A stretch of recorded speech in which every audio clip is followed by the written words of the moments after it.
ഞാനിന്ന് പറയാൻ പോകുന്നത് തിരുവോണത്തിൻ്റെ വിശേഷങ്ങളെ കുറിച്ചാണ്. തിരുവോണം കേരളത്തിൻ്റെ ദേശീയ ഉത്സവമാണ്.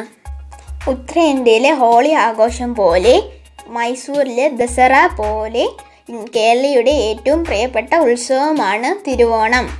ഒരു പുഷ്പോത്സവം മാത്രമല്ല, കേരളീയരുടെ ഒരു കൊയ്ത്തുത്സവം കൂടെയാണ് തിരുവോണം.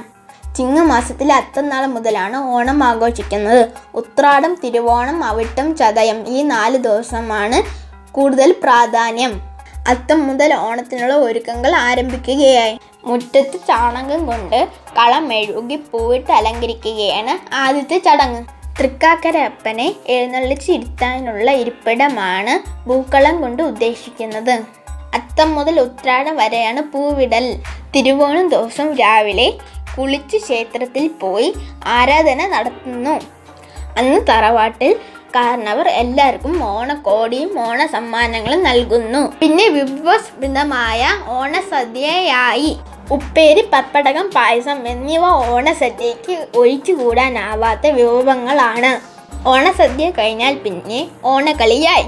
ഊഞ്ഞാലാട്ടവും കൈകൊട്ടുകളിയും മറ്റും സ്ത്രീകളുടെ വിനോദങ്ങളാണ്. പന്തുകളി, കടുവകളി, വള്ളംകളി മുതലായവ ആണുങ്ങളുടേതാണ്.